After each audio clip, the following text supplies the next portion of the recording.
Hello YouTube.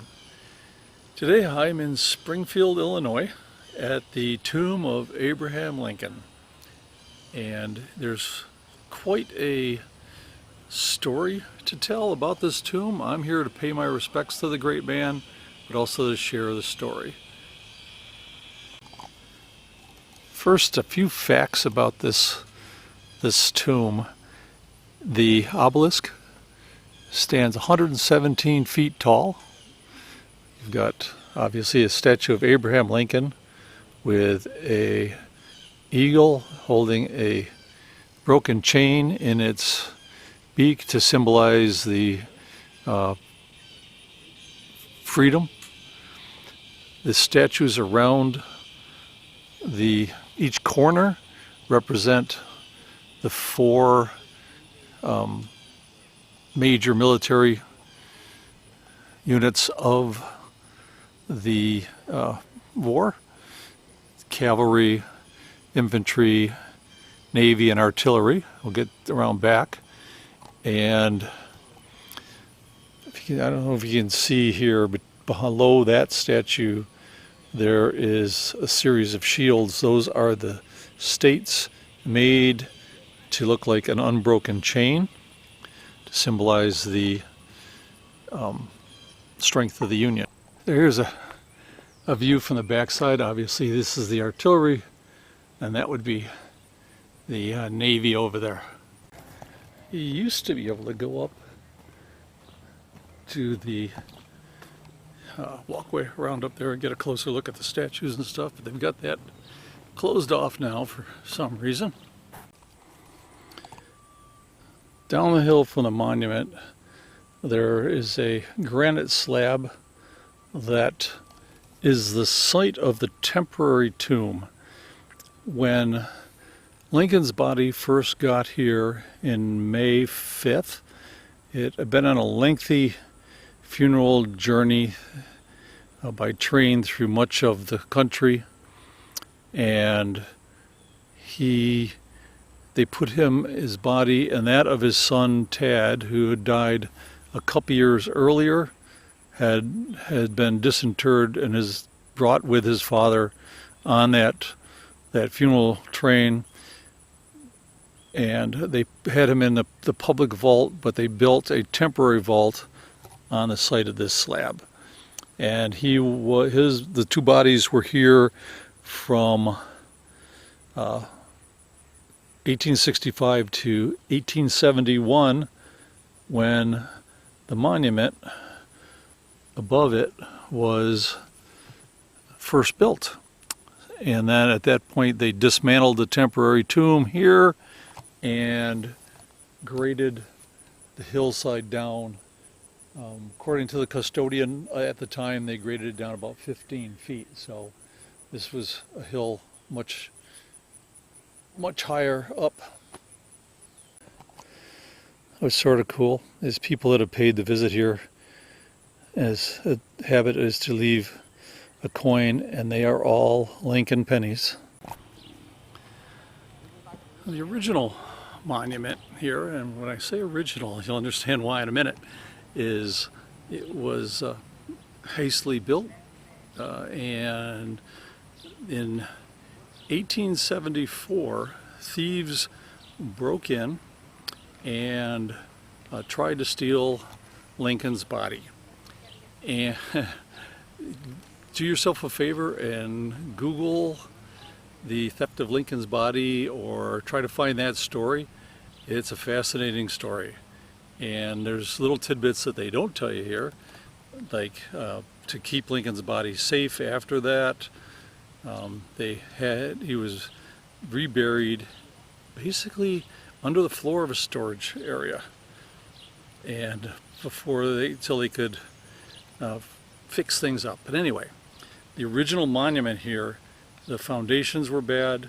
It was really starting to fall apart. So in 1901, they tore it totally apart, tore it right down, redid the foundations, rebuilt the monument, reinterred Lincoln.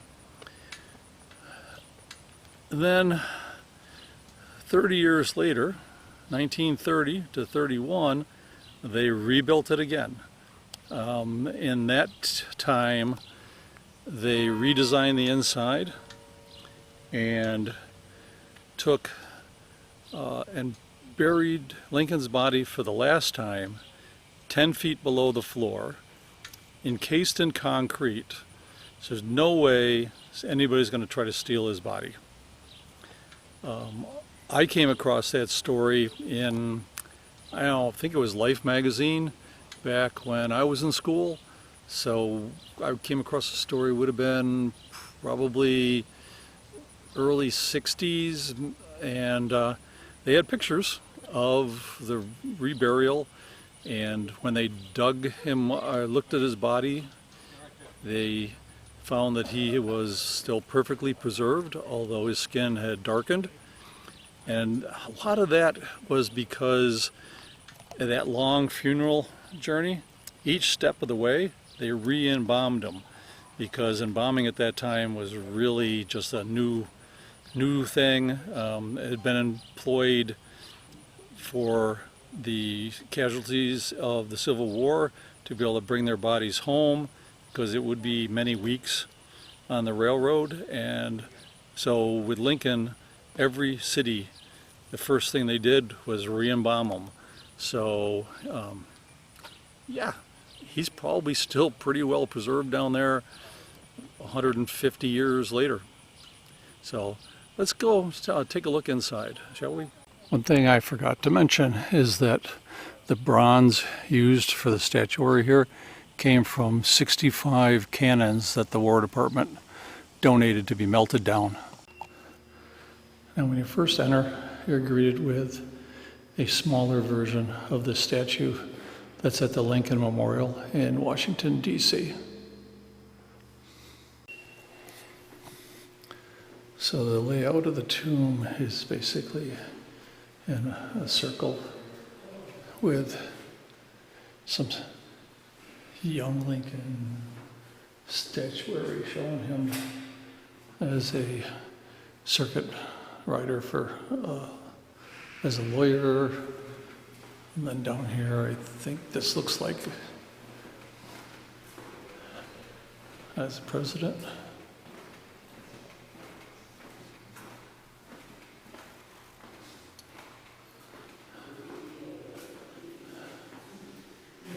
And there's another one that has a circuit rider. And we go through to his tomb.